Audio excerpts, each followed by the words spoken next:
branding anyway?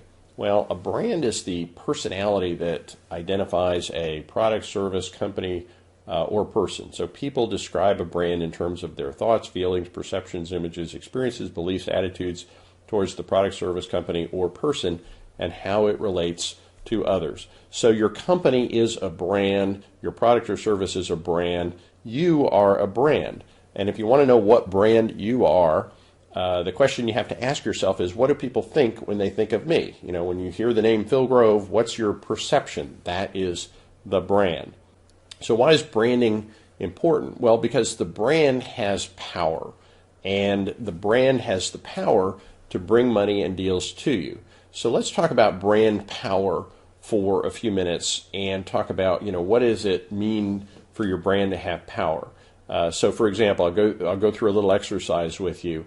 On a scale of 1 to 10, I want you to think in your head, how would you rate the importance of the following levels of brand power? So brand awareness, how important on a scale of 1 to 10 is it for people to be aware of your brand? How much is awareness going to bring business to you? And the answer that I would give is about a 1 out of 10. In other words, you know, fame for fame's sake is not necessarily a good thing. You know, you all know who Obama is, but only half of you want to vote for him. You all know who Paris Hilton is, but a lot of you would not want your son to marry her. So just because somebody is familiar with your brand doesn't mean they're necessarily going to be more or less likely to do business with you. Now, it's not a 0 out of 10, don't get me wrong. If you walked into a supermarket and you're looking for aluminum foil and there's 10 different brands and you've only heard of one of them, well, you'd probably buy that one over the other 9 brands just because you've heard of it, you're familiar with it, so it's worth a little bit, but not a whole lot.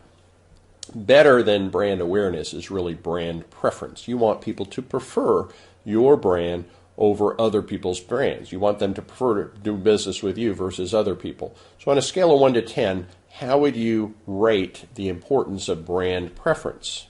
Think of the number in your head. I'd probably give it about a 3 out of 10.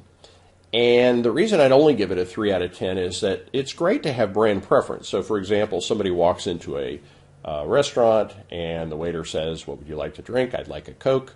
"Oh, I'm sorry, sir, we don't have Coke. How about a Pepsi?" Well, you know, the truth is most people will say, "Okay, I'll take a Pepsi."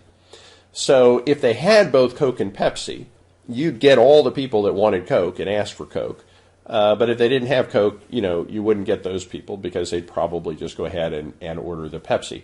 So brand preference is good. It's much better than just awareness, but it's not nearly as good as it could be, because what you really want is you want brand insistence.